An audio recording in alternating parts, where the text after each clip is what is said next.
Innal hamdalillah wassalatu wassalamu ala Rasulillah wa ala alihi wa mawala. Assalamualaikum warahmatullahi wabarakatuh.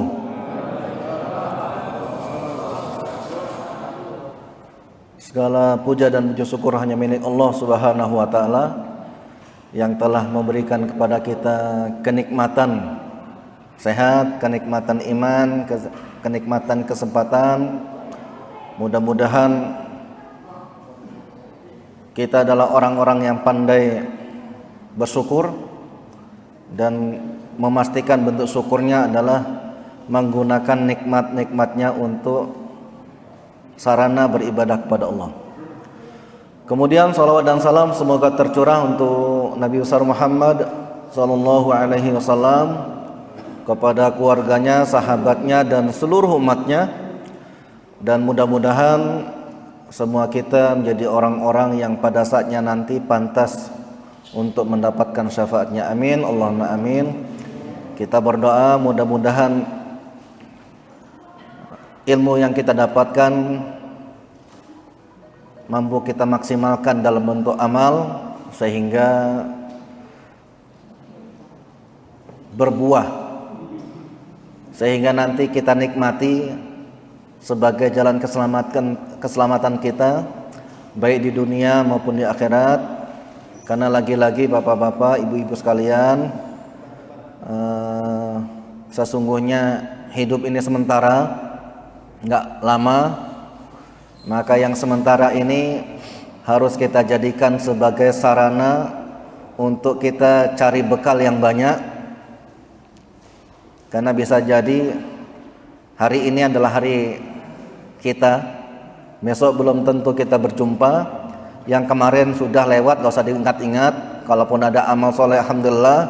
Kalaupun ada amal yang tidak bagus, kita istighfar, kita pendam, jangan ceritakan pada siapa-siapa. Karena mudah-mudahan ketika kita mampu menjaga untuk tidak membicarakan keburukan kita yang lalu, mudah-mudahan diampunkan oleh Allah Subhanahu wa taala. Baik bapak-bapak, ibu-ibu sekalian, kajian kita hari ini masuk dalam tafsir surat pendek, surat An-Nas. Ya, surat An-Nas ini termasuk surat, kalau lihat dari jumlah ayatnya, ini para ulama menyebutkan dia surat Makkiyah karena pendek-pendek. Tapi banyak ulama yang menyebutkan dia Madaniyah. Kenapa? Karena dilihat dari asbab nuzul, Rasulullah itu disihir dengan orang Yahudi, dengan pemuda Yahudi. Dan ketika di di fasa Mekah, Makkiyah, itu belum ada orang Yahudi yang merasa terusik dengan Rasulullah gitu. Tapi para jumhur ulama menyebutkan dia termasuk surat Makkiyah. Walaupun ada ulama-ulama lain menyebutkan dia surat Madaniyah gitu ya. Tapi terlepas dari itu, kita mengkaji surat ini termasuk surat yang favorit kita baca. Dan memang dianjurkan untuk membacanya paling tidak pagi setelah subuh itu 3 kali bersama kul yang lain, Al-Falaq, Al-Ikhlas, An-Nas. Kemudian sore hari, atau juga para ulama menyebutkan sebelum mau sholat wajib itu kita membaca 3 kul ini, atau juga ketika hendak tidur. Karena godaannya itu ketika kita hendak tidur, ketika tidur. Maka lagi-lagi surat ini adalah surat penjagaan. Kita minta kepada Allah agar dijaga. Ada yang bisa baca surat An-Nas? Satu orang aja. Pak Bari, hafal kan? Baca Pak.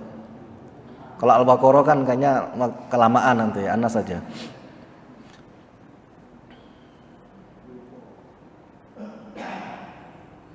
Ya, silakan.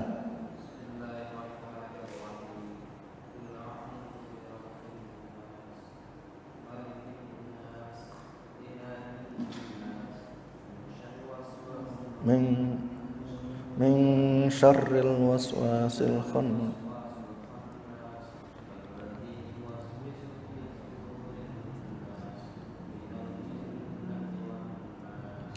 Baik. Jadi ayat dalam surat An-Nas ini ada 6 ayat. Dia turun setelah surat Al-Falaq. Turunnya bersamaan. Ya. Turunnya bersamaan dengan surat Al-Falaq. Disebutkan sebagai Al-Mu'awwizatain. 2 surat perlindungan. 2 surat perlindungan. Jadi dalam ayat ini Allah perintahkan kepada Nabi Muhammad untuk berlindung dengan Allah, kepada Allah dari godaan setan. Nah, gitu ya. Jadi kalau ini perintah, logikanya pasti dikabulkan karena diperintahkan. Jadi kalau Nabi Muhammad diperintahkan untuk berlindung, berarti Allah memberikan jaminan akan melindungi. Kalau ada orang tiba-tiba minta sesuatu, belum tentu dikasih. Tapi kalau Allah bilang atau Nabi Muhammad minta padaku, artinya ini perintah. Lagi-lagi zaman dulu itu semua orang berlindung. Ibu-ibu, pada zaman dulu semua orang tuh berlindung. Kalau melalui padang yang luas, tempat yang sepi, gelap, kemudian tempat yang asing, biasanya orang berlindung, minta perlindungan. Ada batu besar, ada pohon besar, dia bilang, mbah numpang lewat, nah gitu. Sering ya. Nah, sama Allah diluruskan.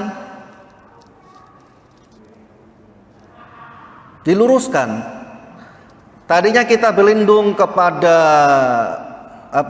dengan bantuan jin, bantuan pohon, bantuan batu, tapi berlindung kepada Tuhannya jin, Tuhannya batu, Tuhannya alam semesta. Diluruskan.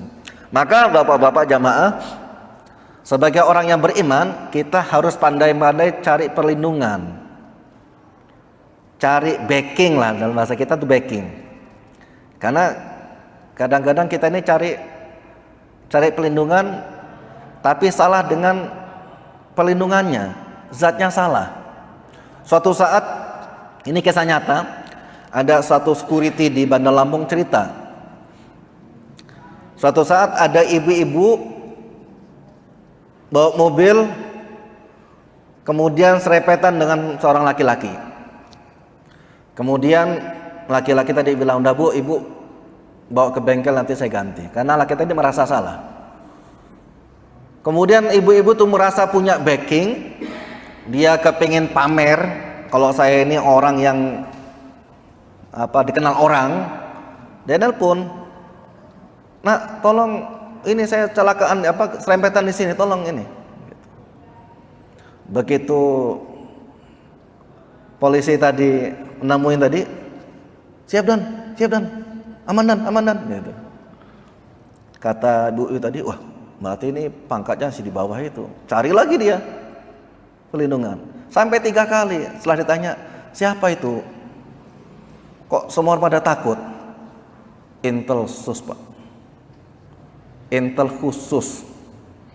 Jadi kalau dia sedang bertugas itu satu pangkat di atas siapa yang ditanganin. Jadi posisinya tinggi di Lampung ini. Di Lampung cuma ada 7 orang. Maka lagi-lagi ada dulu anak kecil berantem, main kelereng. Yang satu sudah menang, kemudian disuruh pulang. Mau pulang nggak boleh sama yang kalah. Tapi ngotot dia mau pulang. Begitu dia mau pulang, apa kata teman yang kalah tadi? kamu udah menang curang, mau pulang, nanti kamu saya aduin bapak saya. Kemudian kata anak yang diadukan tadi, bapak kamu nggak takut nanti bapak kamu saya bilang Pak RT. Kata yang tadi lawannya mengatakan, Pak RT kamu ngadu Pak RT, nggak takut saya bilang sama Pak Kades. Pak Kades, cil, nanti saya adu nama Pak Camat. Pak Camat saya nggak takut, saya bilang Pak Bupati. Pak Bupati, saya bilang sama malaikat, beri cabut nyawanya katanya. Apa katanya? Malaikat, saya bilang sama Allah, biar dimatiin malaikat kamu itu. Kamu ngadu sama Allah, pulanglah. Dia sudah tahu anak kecil saja, di atasnya Allah nggak ada yang lain. Maka lagi-lagi sebagai orang yang beriman, kita harus pandai-pandai mencari zat yang bisa menolong kita. Siapa dia? Allah Subhanahu wa ta'ala. Maka disebutkan, man qala la ilaha illallah dakhala jannah. Siapapun yang mengatakan kalimat la ilaha illallah, pasti dia masuk surga. Berikutnya, ayat ini nama suratnya surat An-Nas, diambil dari nama sebutan yang paling banyak, keywordnya lah. Kata kunci yang paling banyak itu adalah surat namanya An-Nas. An-Nas itu manusia. Para ulama menyebutkan asal katanya adalah unas, yaitu sesuatu yang tampak. Berbeda dengan jin. Kalau dalam bahasa Arab itu setiap jim ketemu nun itu artinya sesuatu yang tidak tampak. Maka jannah, surga itu sesuatu yang tidak tampak. Kebun atau hutan itu kan disebutkan jannah juga. Sesuatu yang nggak tampak, nggak kelihatan saking lebatnya. Maka surga itu ma'udunun sami'at, tidak pernah terdengar, tidak pernah terlihat, tidak pernah terfikir. Itu keindahan surga. Kenapa nggak tampak? Janin, sesuatu yang di perut nggak ketampak. Ada orang mau lahiran, mau sesar di USG, laki-laki sudah ngasih nama, begitu lahir perempuan. Ingat Bahria dulu ya, anaknya Pak Yen ya, mau di USG laki-laki, ternyata perempuan. Kenapa? Nggak tampak. Maka ini ada kata yang berdekatan antara manusia dengan jin. Manusia sesuatu yang tampak kelihatan, kalau jin itu nggak kelihatan. Kalau jin nggak kelihatan, maka nanti ada hukum di balik ini. Karena latar belakang surat ini, kalau dalam kaidah tafsir itu latar belakang namanya asbab nuzul. Kalau hadis asbabul wurud.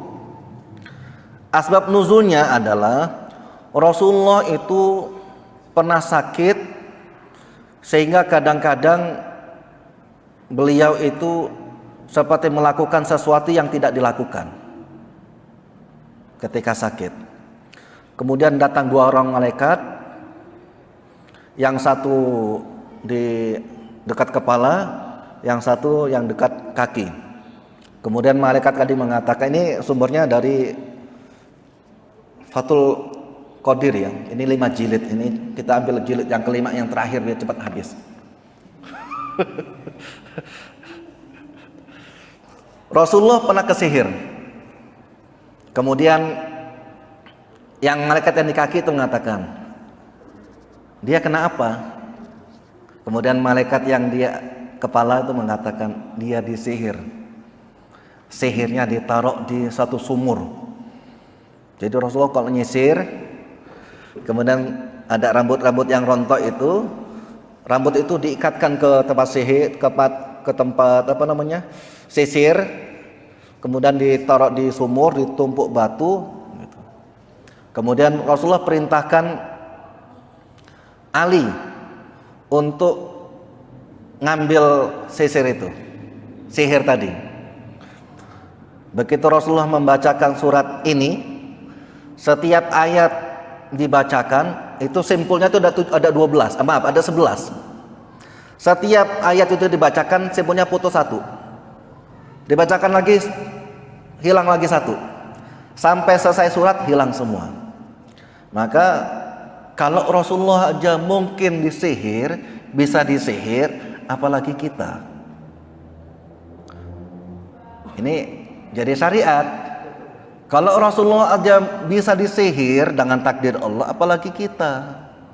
Maka lagi-lagi setiap kita harus berlindung kepada Allah Subhanahu wa taala dari sihir, dari kejahatan manusia, kejahatan makhluk-makhluknya gitu ya. Baik. Kemudian sebelum kita masuk, bagaimana hukum kita berteman dengan jin? Berteman dengan jin. Jadi jin beneran ya, namanya jin ya. Karena ada orang namanya jinni gitu ya. Ada khilaf di antara ulama tentang hukum berteman dengan jin. Yang pertama mengatakan boleh jika jin itu dimanfaatkan dan kita mampu menguasainya.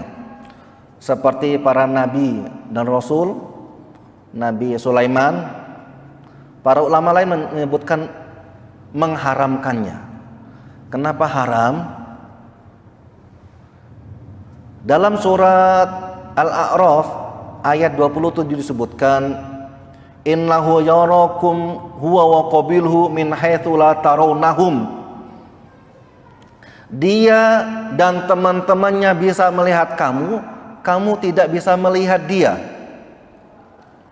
Dalam surat Jin disebutkan ayat 30, posisinya sebelah kiri, di pertengahan. Wah, tadi saya lihat tadi. Mana Mas Agus tadi?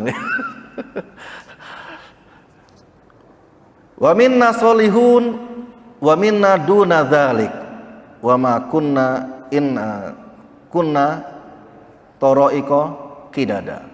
Disebutkan di antara kami, sesungguhnya kami, ada di antara kami yang soleh, jin-jin yang soleh, ada juga jin-jin yang tidak soleh, dan kami ngambil jalan masing-masing. Artinya apa? Jin itu kayak manusia, ada yang muslim, ada yang kafir. Yang muslim ada yang soleh, ada yang jahat gitu. Maka dari sini diambil kesimpulan, ada para ulama menyebutkan berteman dengan seburuk-buruknya manusia itu lebih baik daripada berteman dengan sebaik-baiknya jin. Halo? Berteman dengan seburuk-buruknya manusia itu lebih baik daripada berteman dengan sebaik-baiknya jin. Kenapa? Kita punya teman copet, ya. Begitu kita datang bisa kita dudukin dompet kita. Ayo, gimana dia mengambil, gitu kan? Kita bisa, ini hati-hati nih, bisa ngasih kode kita. Tapi kalau jin, kita nggak bisa lihat dia. Yang sama-sama muslim aja kadang-kadang kita ketipu, apalagi yang nggak kelihatan. Maka para ulama menyebutkan mengharamkan. Apalagi disebutkan perintahnya untuk inna syaitana lakum aduun fattakhidhuhu aduwa. Sesungguhnya syaitan dari golongan jin itu musuh, maka jadikan dia sebagai musuh. Kalau jadikan sebagai musuh, nggak boleh berteman-teman, nggak boleh berteman dengan jin, berlindung dengan jin nggak boleh, gitu ya. Kemudian kita masuk dalam ayat pertama. Kul a'udzu birabbin nas. Kul, katakanlah. Perintah Allah kepada Nabi Muhammad, kul, katakanlah. Artinya apa? Nabi Muhammad ini adalah orang yang tabligh, yang menyampaikan apa yang diperintahkan Allah. Seharusnya, bukan seharusnya ya. Kalau saya bilang kepada mahasiswa gini, Santo, tolong katakan kepada teman-teman besok kita UTS. Kemudian begitu Santo menyampaikan pada temannya, itu kata-kata tolongnya sudah berubah. Pak Yudi ngomong, besok kita UTS. Semakin ke sana semakin bertambah atau berkurang. Tapi Allah atau Rasulullah tidak. Ketika diperintahkan kul, katakanlah, itu dikatakan, disampaikan juga. Maka Rasulullah tidak menyembunyikan sesuatu. Kalau ada orang mengatakan Rasulullah menyembunyikan sesuatu, ada wahyu-wahyu yang disembunyikan, seperti orang Syiah,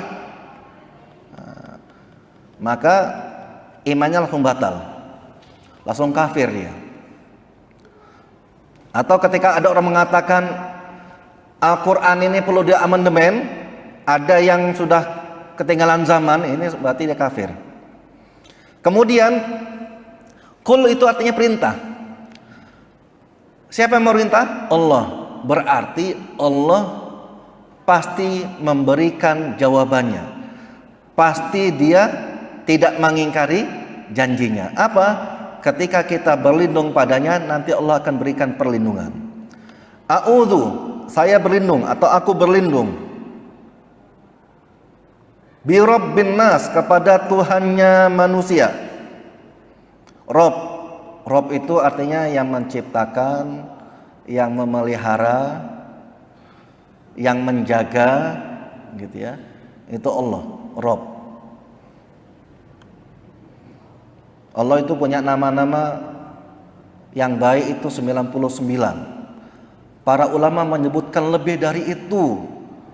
Cuman siapa yang menghafalkannya yang 99 dan mengamalkannya, dia masuk surga. Karena ada nama-nama yang Allah sembunyikan, yang tahu hanya orang-orang terpilih. Dan kita nggak boleh ngasih nama Allah kecuali yang Allah sebutkan dalam Quran dan Rasulullah sebutkan dalam hadis sahih. Saya teringat dulu ada orang dari kuliah, Ustadz, kita ini kan semua agama sama, Tuhannya satu, zatnya satu, namanya beda-beda. Kalau kita umat Islam manggil dia Allah, kalau orang Nasrani manggilnya Allah, kalau orang Hindu Sang Hyang Widi, zatnya satu, panggilannya beda-beda. Oh gitu. Nanti masuk surga semua kita ini, Ustaz. Orang Islam masuk surga, orang Kristen masuk surga, semuanya masuk surga. Cuman caranya beda-beda, jalannya beda-beda. Itu logika dia. Saya katakan begini, namamu siapa? Anggaplah namanya siapa namanya ya kira-kira? Takutnya ada di sini nama Anda di sini. Namanya Kopet, atau Kopet. Namamu siapa? Kopet. Kalau saya panggil dari jauh, saya lihat kamu, Cenoet sini. Mau nggak? Nggak mau saya. Lah kenapa? Bukan nama saya. Kalau kamu aja nggak mau, apalagi Allah. Lillahi asmaul husna. Allah itu punya nama-nama yang baik. Meminta, memanggil, memohon pakai nama-nama yang baik. Nggak boleh pakai nama-nama selain itu. Kan ada orang mengatakan Allah itu dewa api, Allah itu dewa laut. Nggak boleh. Gitu. Kemudian kandungan ayat pertama ini, jadi perintah dari Allah, artinya Allah pasti menanggung perintah kan, pasti dia akan menjaga kita. Yang kedua, begitu amanahnya Rasulullah menyampaikan semua yang Allah berikan, tidak ada disembunyikan. Yang berikutnya berlindung, perintah untuk berlindung kepada Allah dari makhluk-makhluknya, baik yang kita takuti secara langsung atau hasil perbuatan dari makhluk-makhluknya. Karena tidak semua yang baik itu baik untuk kita, dan tidak semua yang buruk kacamata kita itu buruk menurut kita. Contoh, orang menganggap saat ini kisos, potong tangan atau rajam itu sebagai sesuatu yang menakutkan. Padahal Di balik kisos itu ada kehidupan. Loh, bukannya orang dibunuh, orang mencuri dipotong tangannya, kok ada kehidupan? Orang membunuh dibunuh, kok ada kehidupan? Kenapa? Nyatanya negara-negara yang menggunakan hukum itu angka pembunuhannya kecil, angka pencuriannya kecil. Kenapa? Karena takut. Dan ketika dihukum itu semua orang pada ngeliat. Jadi keluarganya takut, semua orang pada takut, teman-temannya pada takut. Coba sekarang di Indonesia ini, hampir tiap hari ada orang membunuh gara-gara uang parkir, gara-gara hutang, sehingga nyawanya enggak. Maka lagi-lagi kita berlindung. Tidak semua yang buruk-buruk. Ada orang takut sama nyamuk, tapi juga ada orang kaya gara-gara nyamuk. Jadi sesungguhnya di balik keburukan kadang-kadang ada kebaikan, yang kadang-kadang kita anggap baik ternyata ada buruknya juga. Ada ibu-ibu kepingin punya suami orang kaya, ternyata doanya dikabulkan, kaya. Begitu kaya ngelirik laki perempuan yang lain. Wah, Allah, nyesel saya punya suami kaya. Kepingin punya suami pejabat, begitu dapat jabatannya kemudian kena kasus, masuk penjara, nyesel. Maka lagi-lagi kita minta kepada Allah yang terbaik. Apa? Keberkahan. Yang berikutnya, jadi sebutkan makna Rob. Rob itu artinya mencipta, memelihara, mendidik, memilih, mengatur, menegakkan, pemberi rezeki. Ini kalimat yang disebutkan dengan Rob. Yang berikutnya ayat kedua, Malikin Nas. Nggak boleh bacanya Malikin Nas, walaupun artinya bisa jadi sama. Kenapa? Kita baca Al-Quran ini sesuai dengan yang ditalakikan, bacanya sebagaimana Rasulullah dan para sahabat membaca. Nggak boleh bacanya sepengetahuan kita, mananya sama bahasa Arab. Malikin Nas dengan Malikin Nas itu mananya sama.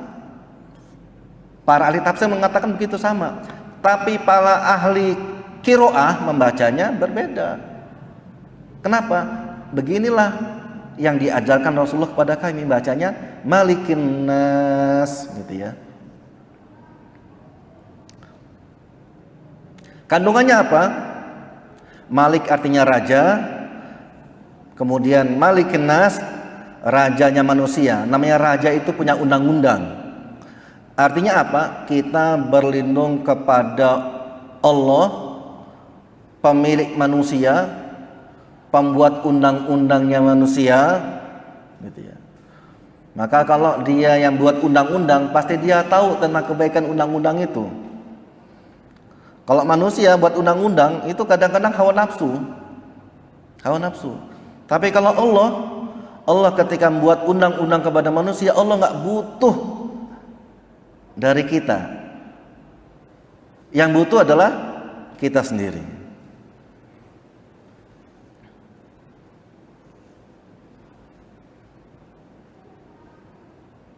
Maka kalau kita berlindung kepada Allah, karena Allah pemilik manusia, pemilik alam semesta, pasti dijaga.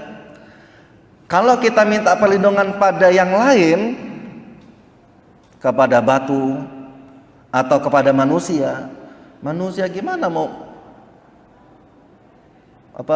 berlawanan dengan Allah? Kan nggak mungkin, karena pemilik alam semesta.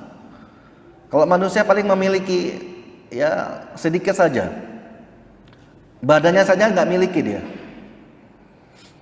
Yang berikut ilahin nas. Apa ilahin nas? Jadi kalau ilah itu sebenarnya, kalau mana yang benarnya, ilah itu bukan Tuhan, tapi sesembahan, al-ma'bud, yang disembah. Maka berlindung kepada Tuhan atau sesembahan manusia, yang disembah manusia.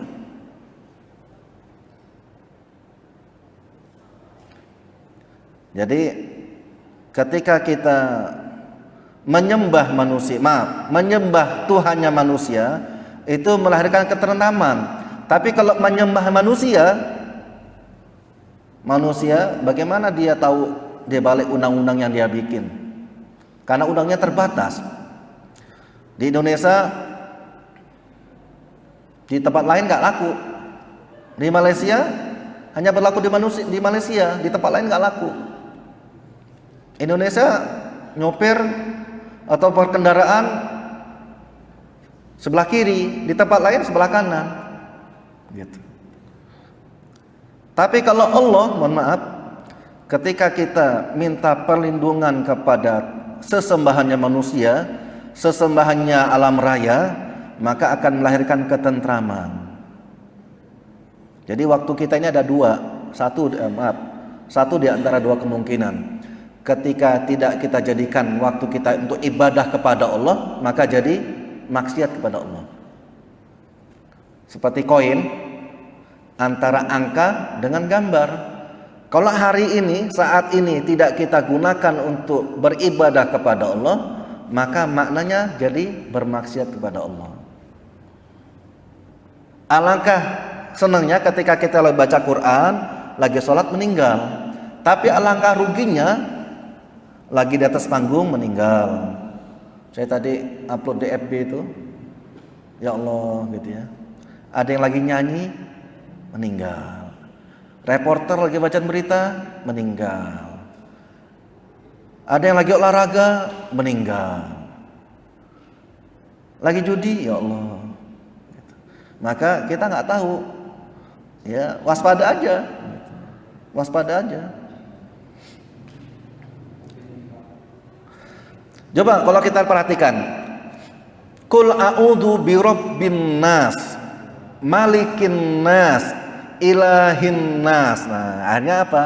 Para ulama menyebutkan ini bagian dari tauhid, mengesahkan Allah. Bagaimana kita menjadikan Allah sebagai zat yang kita tergantung padanya, minta rizki padanya, minta perlindungan padanya, minta penjagaan kepadanya. Kemudian Malik, pemilik raja, pemilik undang-undang, pemilik alam raya. Maka kalau minta sesuatu, pastikan minta sama orang yang milik, orang yang punya.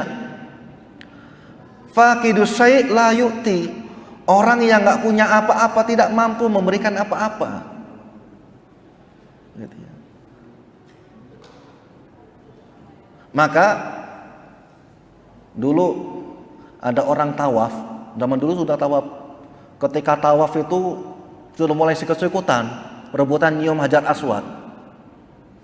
Kemudian Umar bin Khattab mengatakan, ya Hajar, alimtu annaka hajarun la tanfa wa la tadur. Walaula anni ma ra'aitu Rasulullah sallallahu alaihi wasallam qabbalaka ma qabiltuka. Wahai Hajar Aswad, saya tahu kamu ini batu biasa yang tidak bisa mendatangkan manfaat dan juga nggak bisa nolak bala. Kalau saya tidak melihat Rasulullah cium kamu, saya tidak akan pernah cium kamu. Kalau Umar bin Khattab memandang Hajar Aswad seperti itu, apalagi batu-batu yang lain, batu akik, batu yang lain, apalagi kembang apa namanya, yang sekarang lagi ini nih, janda bolong, ada lagi apa, aglonema apa ya, nggak tahu namanya. Maka ada beberapa orang bikin kaidah untuk bertamu. Yang pertama,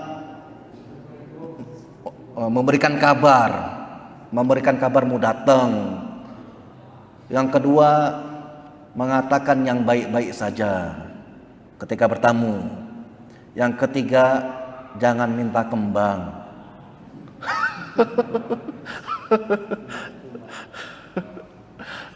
Kadang-kadang ada orang mengatakan kembang ini bisa nolak bala macam-macam.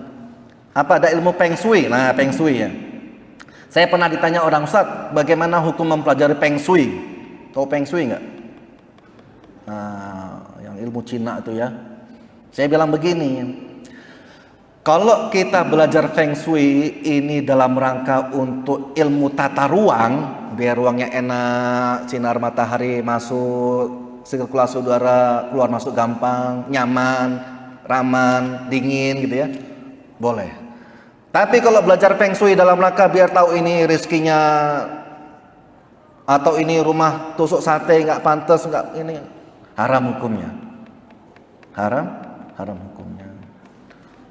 Dulu ada belajar orang apa sih namanya, ilmu perbintangan tuh namanya, yang anak-anak ini Pisces, ini Pisces, ini Leo, ini apa namanya? Apa?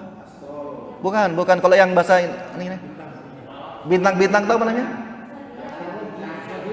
Zodiak. Saya pernah ditanya tentang zodiak. Saya bilang kalau Bapak percaya tentang ilmu zodiak ini haram hukumnya. Ustadz, saya ini baru jadi pegawai di radio.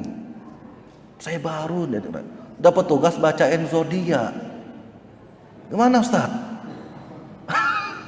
Saya bilang kalau kamu keluar, belum tentu yang menggantikan orang baik. Saya bilang sini zodiaknya, saya tulis, saya bikin rekayasa. Anda yang berbintang Leo, hubungan Anda dengan Allah sangat jauh. Salatlah tepat waktu. Ekonomi Anda sedang sempit, sedekahlah. Apa nih Ustaz? Ya Pak, kamu bacain aja lah gitu. Nggak ada orang juga yang protes gitu. Yang berikutnya ilahin nas. Orang kadang-kadang meyakini ada zat lain yang menguasai dirinya, menciptakan dirinya, memberikan rezeki. Ada zat lain yang menguasai dirinya, menghidupkan dan mematikan. Tapi kadang-kadang ketika memastikan siapa yang harus diibadah itu salah.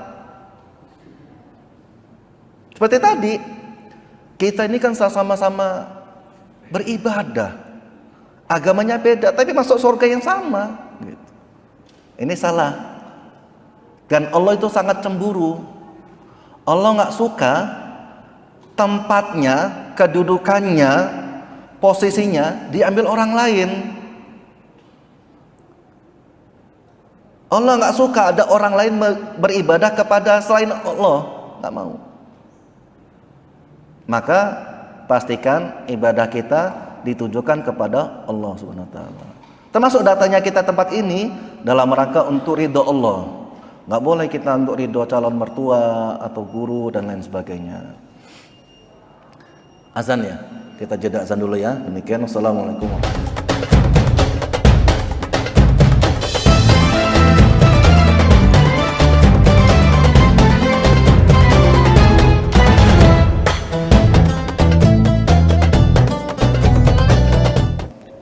Jadi kalau kita perhatikan di muqaddimah ayat dalam surat An-Nas ini adalah kita diperintahkan Allah untuk berlindung kepada Robnya manusia, Tuhannya manusia, Robnya manusia, pemilik manusia dan sesembahan manusia. Sehingga dari tiga kata-kata ini, kalimat ini, para ulama menyebutkan tauhid itu ada tauhid rububiyah, tauhid mulkiyah, ada tauhid uluhiyah.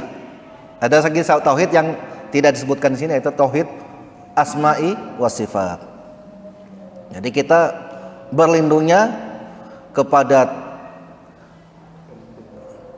yang menciptakan, yang memiliki, kemudian dengan sesembahan manusia.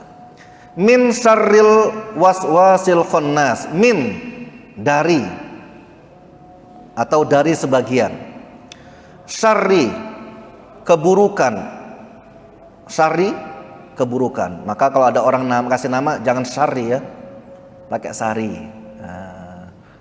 Jadi bahasa Arab itu beda harokat, beda arti, beda panjang pendeknya, beda arti, beda huruf, beda arti. Jadi syarri kejahatan atau keburukan, waswas bisikan, Was-was itu bisikan. Maka kadang-kadang kita was-was. Kalau kita sedang was-was itu, maka berlindung kepada Allah dari keburukan. Khannas, tersembunyi. Khannas itu tersembunyi. Ada orang bisikin tapi saya nggak tahu yang bisikin siapa. Beberapa bulan yang lalu saya ngisi kajian subuh di Ibnu Rus. Bapak dari mana? Saya ini Pak nganter ponakan masuk rumah sakit. Oh, kenapa? Lulus SMA, bantu bapaknya ngaduk gula aren. Bapaknya sholat gantian. Begitu dia ngaduk, ada sesuatu yang membisikkan pada dirinya, masuk kamu ke dalam kuali, masuk kuali. 80%. Bukan air panas, gula merah. Ya Allah. Ada anak baru beli mobil orang tuanya, naik mobil. Itu ada jurang. Coba kalau kamu masuk jurang kayak mana? Coba masuk jurang dia. Seminggu berikutnya ikut jalan-jalan dengan saya ke Supi, boncengan. Ketika dia lagi naik motor di daerah Abung Kunang dekat kecamatan itu, dia ada batu tengah jalan. Ada bisikan lagi. Coba kalau kamu tabrak batu itu kayak mana coba? Ditabrak batu itu. Maka lagi-lagi setiap tempat itu ada jinnya masing-masing. Maka kadang-kadang kita ketika di masjid, jadi orang soleh banget. Tapi begitu di rumah, HP sendirian, fotonya lebih bagus, sinyal bagus, tweng-tweng. Iya. Maka lagi-lagi setiap tempat itu ada jinnya masing-masing. Nah, kita harus berlindung kepada Allah dari kejahatan jin. Khannas, sesuatu yang tersembunyi. Asal kata khannas itu dari ini, bunyi bunyi emas. Bunyi, jadi kalau ada kalung jatuh, kalau kalung jatuh itu bunyinya kecil, tapi orang langsung kaget. Itu khannas. Kalau bunyi yang lain, meledak, itu orang berlindung, ketakutan, tiarap. Tapi kalau orang dengar bunyi cek gitu, emas jatuh ya. Emas jatuh itu bunyinya cek gitu ya. Itu langsung kita tergoda, terpikat. Saya dulu pernah bagian waktu mondok, pas tugas beres-beres rumahnya Ustadz yang dari Aljazair. Begitu saya beres-beres, apa kata Ustadz gini, pokoknya kalau kamu orang haus, ngambil kulkas halal. Ada makanan halal, ambil makan aja. Santri dibilang begitu, ya. Kata Ustadz halal, buka kulkas, buka macam-macam. Begitu selagi nyapu-nyapu, ternyata pintu kamarnya nggak dikunci. Masuk kamar kita beres-beres. Pintu lemari nggak dikunci. Lihat kotak perhiasan, luar biasa masnya itu kayak pelak-pelak beca itu. Kami bertiga, saya dengan teman di Kalianda, satu lagi Mojokerto. Semalaman kalau saya tidur, saya takut kalau di antara kami ada yang khilaf. Tengah malam saya bangunkan Ustadz saya, Ustadz, tadi sore saya ngeliat ini, tolong Ustadz, saya takut kalau saya khilaf. Hanya ditimbang, Ustadz catat. Kata teman saya, kamu nggak rugi? Alhamdulillah saya nggak merasa rugi nggak ngambil itu. Jadi lagi-lagi ada bisikan-bisikan yang tersembunyi. Mohon maaf, ingat jin itu, lagi-lagi ketika kita bicara tentang jin itu yad'u hisbahu liyakunu min ashabin nar. Dia ngajak siapapun dia, orangnya, teman-temannya untuk menjadi penghuni neraka. Jangankan kita, ada dulu namanya Syekh Abdul Qadir Al-Jailani. Kenal ya? Kalau Bapak aktivis Yasinan, biasanya dibaca. Itu ketika dia ibadah sholat malam, disebutkan pernah kedatangan api. Kemudian dia nanya, siapa kamu? saya yang pernah datang kepada Nabi Musa. Api yang pernah datang kepada Nabi Musa itu siapa? Allah. Kemudian apa maumu? Karena ibadah kamu bagus, semua yang dulu saya haramkan halal untuk kamu. Langsung dia ngambil trompanya, sendalnya, mengatakan, Innallah la ya'mur bil fahsa. Allah itu tidak mungkin memerintahkan sesuatu yang buruk. Dalam kabur api itu. Mohon maaf, dari kisah ini banyak orang-orang kita yang mengaku soleh, dipuji dikit langsung, oh iya,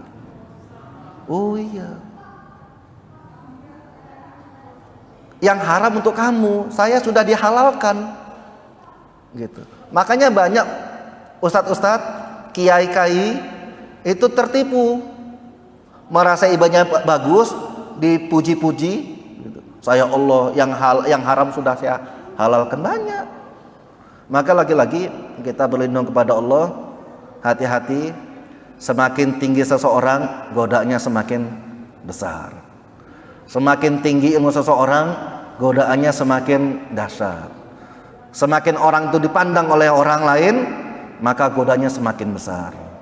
Baik, kita pending dulu, kita sholat Isya, mudah-mudahan bermanfaat. Assalamualaikum.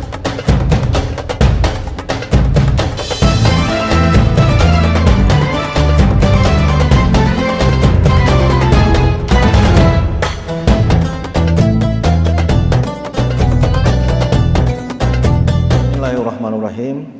Assalamualaikum warahmatullahi wabarakatuh.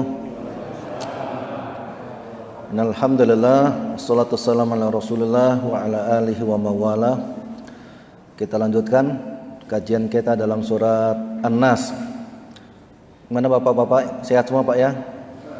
Ibu-ibu sehat Bu? Perwakilan Masjid Al-Ikhlas, Masjid Al-Musawaroh, Al-Munawaroh, Masjid Bapak Masjid, oh ini nggak datang. Masjid Al-Furqan ada. Tuan rumah gimana kabarnya, sehat?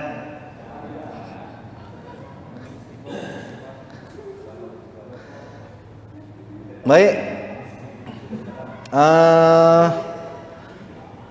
Kandungan ayat yang keempat, syari itu keburukan, kehancuran. Syari itu artinya keburukan atau kehancuran. Maka kalau ngasih nama Sari bukan Syari ya. Dulu saya pernah ketemu orang namanya Mas Amah. Mas Amah itu artinya penghuni neraka. Orang ngasih nama itu dari Quran. Iya dari Quran, tapi di Quran ada yang namanya artinya jelek, ada yang bagus. Pilih yang bagus-bagus gitu ya. Kemudian syari juga artinya adalah yang satu artinya sakit, pedih dan buruk, ada juga yang menyebabkan. Maka bisa jadi aku berlindung dari keburukan yang disebabkan. Keburukan yang disebabkan. Ada orang terlalu bahagia meninggal. Dulu ada kisah, ada orang lomba lotre, nonton film, saking senangnya kaget meninggal, gitu. Jadi keburukan yang disebabkan, bisa jadi dia nggak buruk. Gitu. Ada orang terlalu bahagia meninggal. Ada orang terlalu sedih juga ada. Maka lagi-lagi dunia itu innamal hayatud dunya laib. Sesungguhnya kehidupan dunia itu seperti permainan. Jangan terlalu serius. Kalau nggak dapat, jangan sedih. Kalau dapat, jangan terlalu bangga. Kenapa? Karena semuanya permainan. Nanti yang di akhirat itu yang abadi, yang beneran.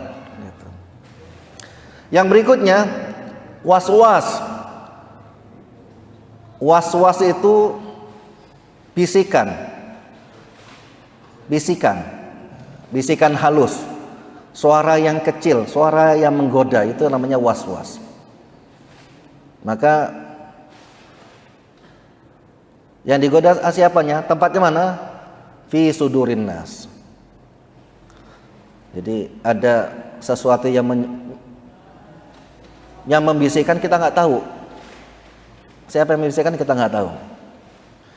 Kemudian yang berikutnya adalah alladzi yuwaswisu fi sudurin nas. Alladzi artinya yang, yuwaswisu, yuwaswisu membisikkan. Kalau dalam bahasa Arab, kalau pakai fi'il mudhari itu artinya selalu. Artinya semua kita ini punya potensi dibisikkan, digoda. Karena setan itu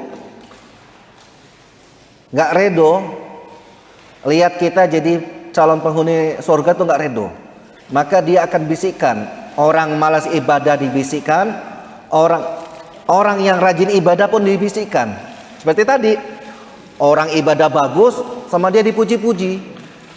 Karena ibadah kamu paling bagus, maka yang tadinya haram boleh kamu kerjakan. Judi boleh kamu kerjakan. Kenapa? Karena ibadah kamu bagus, bonus gitu.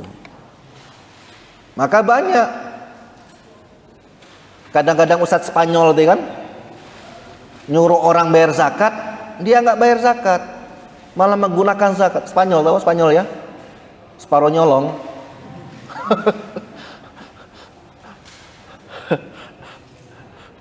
Fi di dalam sudurin nas. Makanya orang bisikin tuh bukan di sini sebenarnya, setan bisikin, tapi di hati manusia. Maka ketika kita beramal itu kadang-kadang penolakannya di hati.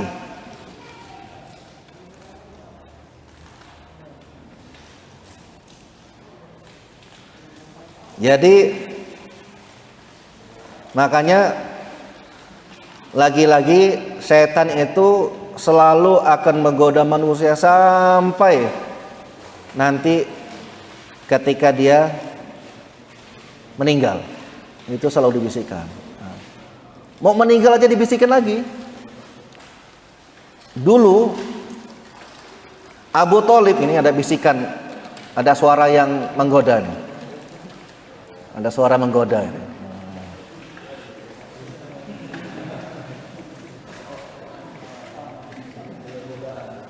Memang zamannya sudah berubah. Ini fitnah nih. Sabar. Bapak silakan makan Pak ya. Silakan. Ibu-ibu yang sudah kebagian silakan dinikmati.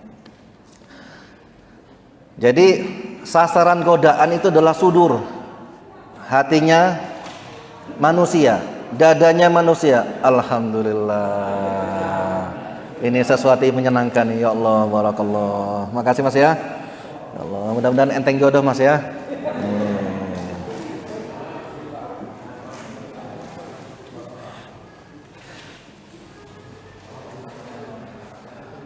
Jadi godaannya itu halus. Godaannya itu lembut. Ya, godaannya itu halus. Maka setan itu nanti ayat berikutnya minal jinnati wan nas.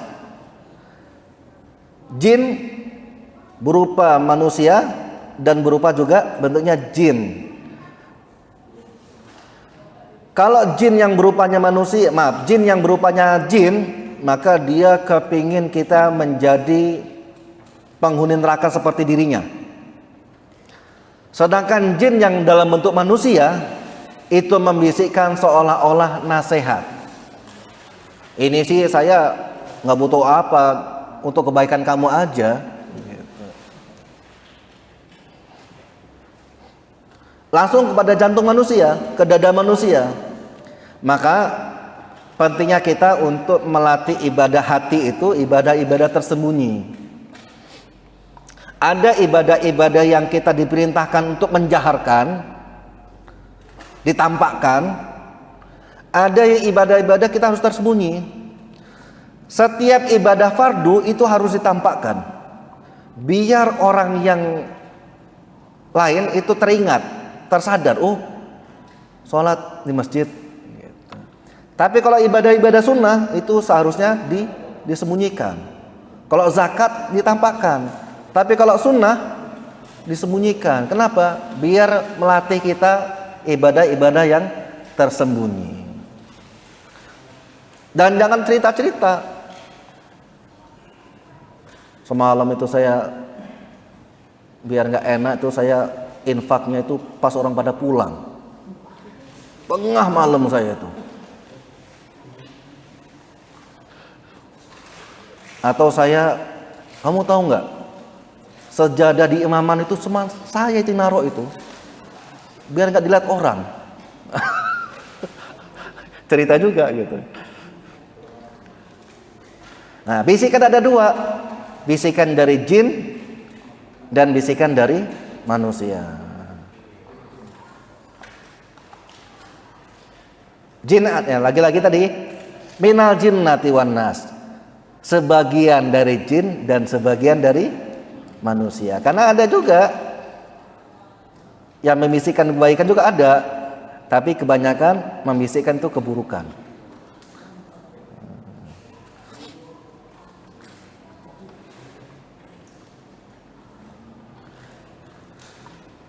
Kemudian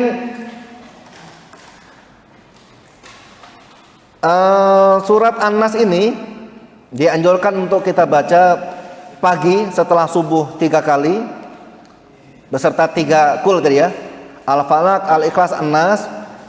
Kemudian sore pada asar.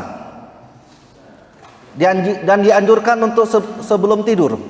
Disebutkan karena Rasulullah sallallahu alaihi wasallam idza awa ila firashihi qara'a bi thalathati kul. Adalah Rasulullah ketika hendak tidur ke tempat pembaringannya itu membaca 3 kul, Al-Falaq, Al-Ikhlas, An-Nas, kemudian nafatha. Nafatha itu ibu-ibu seperti meludah. Nah, kemudian dia usapkan ke kepalanya, wajahnya, dan anggota tubuh yang mampu diusapkan. Bila mana itu dilakukan, maka dia terjaga, dilindungi Allah sampai dia terbangun. Nah, anak-anak kita ini kecil, mungkin yang tahu, mungkin belum bisa, maka kita bacakan untuk melindungi. Maka lagi-lagi hati-hati. Kadang-kadang kita punya anak kecil, cucu kecil itu diupload di media. Dan ingat, tidak semua orang yang melihat itu suka. Tidak semua orang yang melihat itu suka. Atau kadang-kadang ada orang suka memujinya berlebihan, sehingga jin masuk di situ. Ada orang ini ngobrol-ngobrol dengan Pak Tri. Pak Tri punya tanaman bagus, subur, semua orang lihat senang. Ih bagus dia, mati dia. Iya, semua orang bilang ih bagus ya, ih bagus ya, ih bagus. Mati. Padahal pupuknya bagus, disiramnya bagus. Kenapa? Karena ain. Jadi gimana caranya? Caranya ya kita berlindung kepada Allah Subhanahu wa taala. Berlindung. Maka kalau nyiram sambil baca doa gitu ya. Baca doa. Ada perempuan cantik, anak cantik gitu ya. Ih cantik ya. Besoknya kecelakaan. Rusak mukanya. Maka gimana? Kalau kita kadang-kadang harus basa-basi memuji anak orang, subhanallah cantiknya itu. Tetap kita muji Allah dulu. Maka di Arab itu kalau ada warung-warung besar, toko besar, peternakan besar, pasti ada kalimat alhamdulillah, segala puji hanya untuk Allah. La haula wala quwata illa billah. Subhanallahal azim gitu. Karena kadang-kadang kita memuji itu berlebihan. Yang berikutnya mengamalkan isinya apa? Kita nggak boleh berteman dengan jin, ya Pak ya. Berteman dengan jin itu nggak boleh. Karena kita nggak tahu, teman yang kelihatan bohong aja kita nggak tahu, apalagi jin nggak kelihatan. Apalagi jin nggak kelihatan. Dan yang paling ditakuti jin itu adalah apa, Pak? Penjahit. Karena permak segala jenis jin.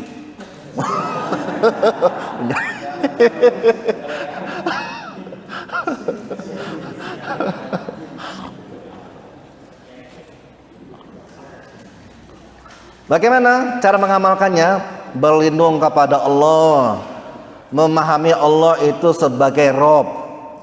Jadi minta kepada Allah, berlindungnya kepada Allah, minta rezekinya kepada Allah. Ini ada orang Islam cari rezeki ke kuburan. Ada orang mati kecelakaan, lihat berapa nomor platnya, cari rezeki lain. Kemudian memahami, ingat jin, Pak, kalaulah jadi sifat dasar dari jin itu pendusta. Sifat dasar jin itu pendusta. Suatu saat ada seorang sahabat Abu Hurairah itu mampu menangkap jin yang mencuri zakat. Kemudian kata Abu Hurairah, kamu nanti saya laporkan pada Allah. Jangan.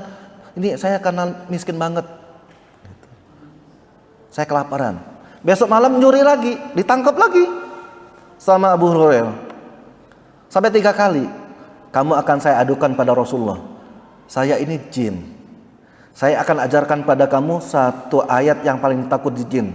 Ayat kursi dibacain. Kemudian Abu Hurairah mengadu pada Rasul.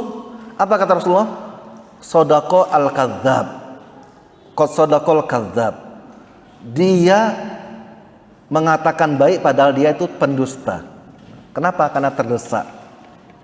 Maka lagi-lagi ingat, jadi kalau kita beribadah harus ikhlas kepada Allah sesuai dengan tuntunan dari Rasulullah SAW, baik dalam Quran maupun dalam Sunnah, dan jangan percaya dengan bisikan setan. Jadi setan itu Allah jadikan sebagai musuh untuk kita. Jadikan dia sebagai musuh, jangan sebagai teman. Maka lagi-lagi orang muslim ini harus pandai-pandai menjadikan musuh. Ada orang yang memang harus kita jadikan teman, ada orang-orang yang harus kita jadikan musuh. Ini saat ini mohon maaf, ini sedang pada masa fitnah. Ini zaman fitnah. Kita nggak tahu kita dalam barisan mana nanti di akhir kehidupan kita. Maka tilkal ayam nudawilha bainan nas. Hari-hari itu akan dipergilirkan pada manusia. Tidak harus namanya PKI. Orangnya bisa beda, namanya bisa beda, waktunya beda, tempatnya beda, tapi peristiwa yang sama. Dulu pernah terjadi dan akan berulang. Maka lagi-lagi waspadalah.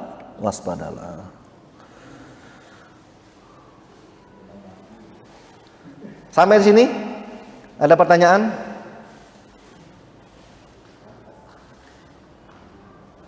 Disebutkan ada 2 hal yang tidak akan pernah selesai dibicarakan. Yang pertama tentang masalah jin, yang kedua tentang masalah perempuan.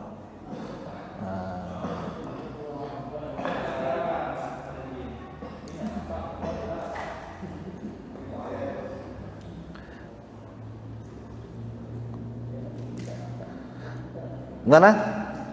Ada pertanyaan? Alhamdulillah. Baru dikasih pagar tadi.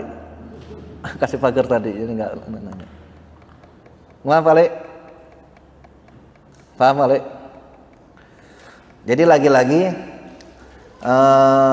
dulu orang berlindung sama Allah tidak dihapus, tapi diluruskan. Maka disebutkan innama buistu liutammima makarimil akhlak. Saya sesungguhnya diutus untuk mensempurnakan, untuk membenahi, bukan membawa sesuatu yang baru, tapi meluruskan. Dari orang menuhankan manusia pada orang menuhankan Tuhannya manusia. Lagi-lagi Setiap kita nanti pasti punya godaan, bisikan. Semakin besar titel kita, jabatan kita, keilmuan kita, godanya semakin besar. Ya. Saya ingat dulu kisahnya Nu'man ibn Thabit. Nu'man ibn Thabit itu nama gelarnya itu Abu Hanifah. Ketika dia jalan, tiba-tiba ada anak kecil pakai sendal kebesaran, itu jatuh, pecek-pecekan, jatuh. Kemudian kata Abu Hanifah, hati-hati. Nangis anak tadi, lukanya diobati, tangisnya dilerai, dibersihkan bajunya. Anda siapa kok baik bener? Kata anak kecil tadi, saya Nu'man ibnu Thabit. Kalau begitu bapak ini yang harus hati-hati. Anda Imamul Mu'azzam. Enggak, saya ini Abu Hanifah, tapi orang-orang ngasih saya gelar imam besar. Anda harus hati-hati. Kenapa saya yang harus hati-hati? Kan yang jatuh kamu. Saya anak kecil kalau jatuh paling nangis, luka. Tapi kalau Anda seorang yang besar jatuh, maka dunia akan runtuh. Orang-orang tersesat. Maka lagi-lagi hati-hati dengan kebesaran, hati-hati dengan titel haji, ketua masjid, Pak RT, siapa lagi? Pokoknya semua kita ini punya fitnah masing-masing, punya godaannya masing-masing, punya bisikan masing-masing. Disebutkan setiap anak Adam meninggal, setiap anak Adam lahir itu terlahir jin yang menggoda kita. Terlahir jin yang menggoda kita. Ketika kita dalam kendaraan ada jinnya, maka coba tes full 120 masih kuat, masih bisa 140 terus gitu Pak.